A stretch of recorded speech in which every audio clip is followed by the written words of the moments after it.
NEET छात्रा संवेदना की मौत का मामला है। एक बड़ा अपडेट है जो कि आपके सामने रखने जा रहे हैं।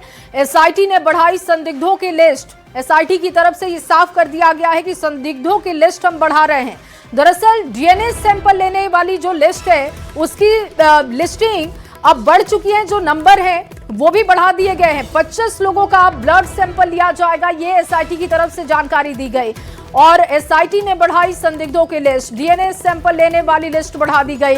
अब तक 19 लोगों के सैंपल लिए गए हैं जिनका मिलान हो रहा है, लेकिन एसआईटी का कहना है कि अब 25 लोगों का ब्लड सैंपल लिया जाएगा, जिसमें शंभू गर्ल्स हॉस्टल का मकान मालिक मनीष रंजन भी शामिल है।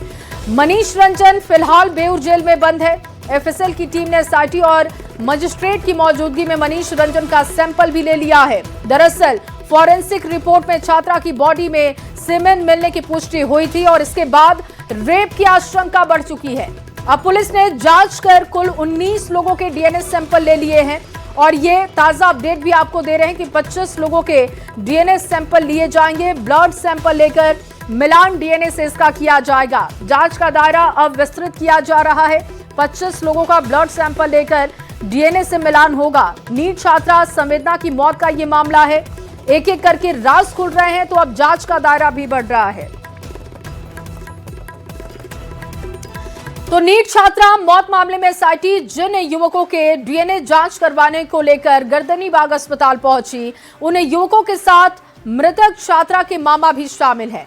छात्रा के मामा का एसआईटी पर सीधा आरोप है कि पुलिस इस मामले को भटका रही है।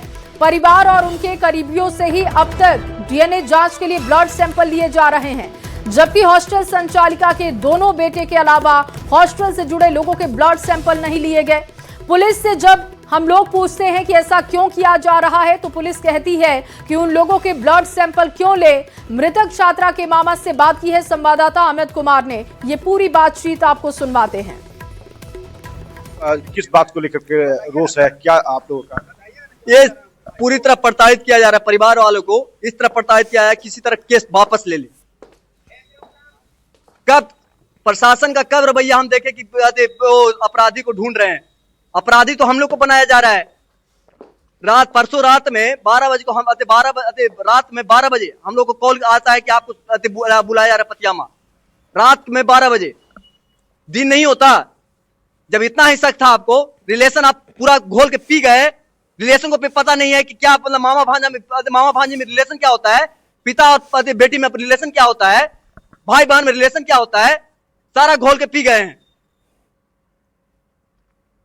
इस तरह व्यतीत हो रहा है कि किसी तरह मतलब केस को मूवमेंट करके उधर दे दे। क्यों नहीं सीडीआर निकाल रहे हैं श्रवण अग्रवाल या नीलम अग्रवाल या मनीष रंजन या उसका बेटा रॉकी या एक आंसू अग्रवाल, उन लोगों का सीडीआर क्यों नहीं निकल रहा है? क्यों नहीं जांच कर रहे हैं उन लोग?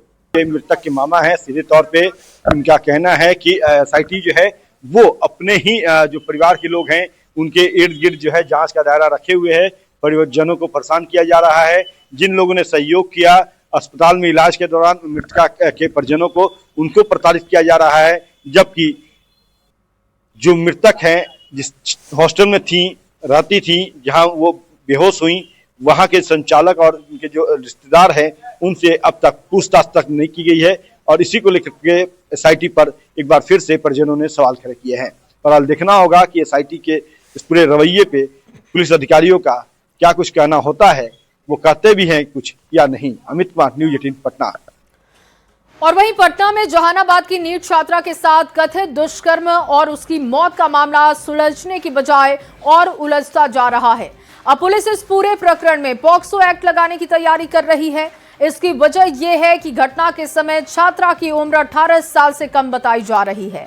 देखिए, पुलिस के अनुसार छात्रा के जन्म प्रमाण पत्र में उसकी जन्म तिथि 3 सितंबर 2008 दर्ज है। वारदात 6 जनवरी 2026 की रात है, जबकि छात्रा की 11 जनवरी को मौत हो गई। इस आधार पर घटना के वक्त छात्रा की उम्र लगभग 17 साल 4 महीने थी। चूंकि पीड़िता नाबालिग थी और इसीलिए कानूनन इस मामले में पॉक्सो एक्ट के तहत मामला दर्ज किया जाना जरूरी है। और इसी को ध्यान में रखते हुए पुलिस अब पॉक्सो एक्ट की धाराएं जोड़ने की प्रक्रिया में जुटी है। हालांकि सवाल ये भी उठ रहे हैं कि घटना के 21 दिन के बाद ये कदम क्यों उठाया जा रहा है। सूत्रों का कहना है कि पुलिस अब कोर्ट से अनुमति लेने के बाद पॉक्सो एक्ट के तहत आगे की कानूनी कार्रवाई करेगी। वहीं इस देरी को लेकर पुलिस की भूमिका पर भी सवाल खड़े हो रहे हैं और इसे अपनी जिम्मेदारी से बचने की कोशिश के तौर पर देखा जा रहा है। तो नीट की छात्रा मौत मामले में ये बड़ा अपडेट आपको दे रहे हैं और पॉक्सो एक्ट के तहत ये मामला चल सकता है, इसकी जानकारी मिल रही है। चलिए आगे बढ़ते हुए